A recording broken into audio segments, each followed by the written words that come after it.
Bismillahirrahmanirrahim. Assalamualaikum warahmatullahi wabarakatuh. Baiklah, saya akan membuat video tentang pengelolaan tenaga pendidikan atau kependidikan.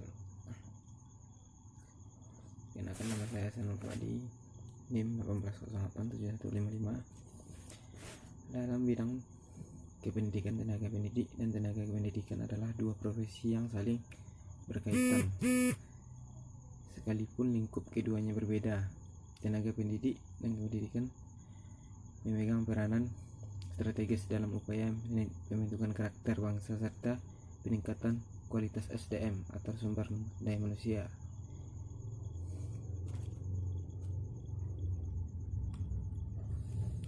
Definisi tenaga pendidik dan kependidikan.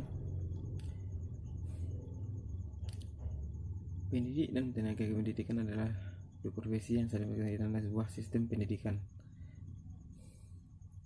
Satu, tenaga kependidikan bertugas melaksanakan administrasi, pengelolaan, pengembangan, pengawasan, dan pelayanan teknis untuk menunjang proses pendidikan pada satuan pendidikan.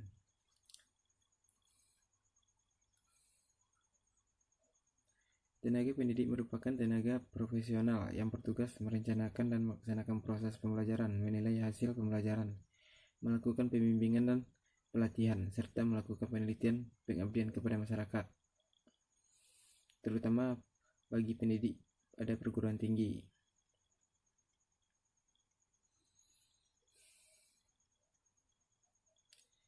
Pengelolaan tenaga pendidik dan kependidikan. Pengelolaan tenaga pendidik dan kependidikan merupakan proses pengelolaan sumber daya manusia potensial serta berperan dalam mewujudkan tujuan pendidik nasional. Pengelolaan tenaga pendidik dan kependidikan adalah mekanisme pengelolaan yang harus dilakukan secara menyeluruh dan berkesinambungan, mulai dari tenaga pendidik dan kependidikan, mulai proses perencanaan sumber daya manusia, perekrutan, seleksi, penempatan, pemberian kompensasi, penghargaan, pembinaan, dan latihan. Tujuan pengelolaan tenaga pendidik dan pendidikan. Tujuan pengelolaan tenaga pendidik dan pendidikan berbeda dengan sistem material sumber daya manusia dan konteks bisnis. Di dunia pendidikan, tujuan pengelolaan SDM lebih mengarah kepada pembangunan kependidikan yang bermutu, membentuk SDM yang handal, produktif, kreatif, berprestasi.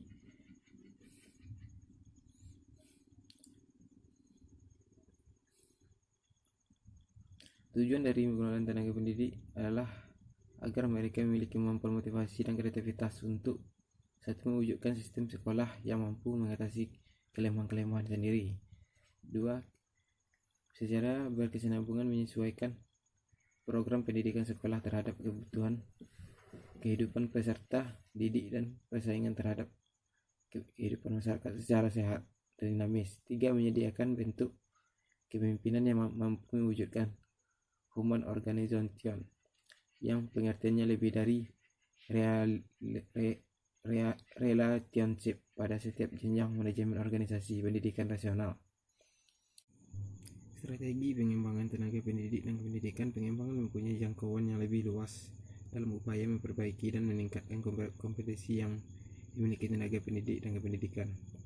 Pengembangan yang lebih dititik beratkan pada peningkatan kemampuan ability melalui jalur formal dengan jangka waktu yang panjang, pemberian kesempatan belajar yang desain guna membantu pengembangan diri para tenaga pendidik dan pendidikan, di mana pengembangan diarahkan untuk menyiapkan tenaga pendidik atau kependidikan guna memegang tanggung jawab atas suatu jabatan atau pekerjaan di masa yang akan datang. Ini adalah strategi pengembangan tenaga pendidik dan kependidikan. Strategi pengembangan tenaga pendidik dan kependidikan meliputi proses dan langkah-langkah yang cukup kompleks, meliputi 1. Analisis kinerja. Analisis dilakukan dengan prosedur analisis kinerja yang dapat dimulai dengan melihat dan membandingkan di antara kinerja dan pendidikan dengan berstandar kinerja yang sudah ditetapkan, apakah sudah sesuai atau tidak dengan standar kinerja yang telah apabila terjadi ketidaksesuaian, maka Selanjutnya, melakukan proses investasi terhadap masalah atau kendala yang mempengaruhi kinerja tenaga. 2. Analisis kebutuhan pengembangan tenaga pendidik dan pendidikan berdasarkan pada hasil analisis kerja. Beberapa langkah yang perlu dilakukan yaitu A. Mengidentifikasi standar kinerja tenaga pendidik dan kependidikan. B. Mengidentifikasi kinerja tenaga pendidik dan kependidikan. C. Mengidentifikasi kebutuhan pengembangan tenaga pendidik dan kependidikan. Ketiga, analisis sumber daya. Ada beberapa macam sumber daya yang diperlukan dalam pengembangan SDM tenaga pendidik dan kependidikan, yaitu A. Sumber daya manusia. Kajian mengenai SDM ini meliputi jumlah tenaga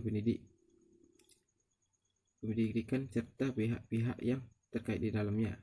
B. Biaya pengembangan tenaga pendidik dipengaruhi oleh faktor biaya. Betapapun idealnya tujuan pengembangan, jumlah biaya yang tersedia selalu menuntut para perencana penyesuaian yang perlu agar program-program yang ditawarkan tetap visible dan realistis.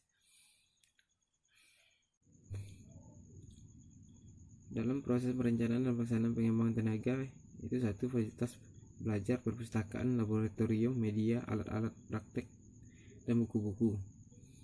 2. Fasilitas pendukung, sarana, transportasi, alat percetakan, dan lain-lain dalam proses perencanaan dan pelaksanaan kegiatan pengembangan tenaga dan kependidikan. Sekian dari penjelasan saya. Assalamualaikum warahmatullahi wabarakatuh.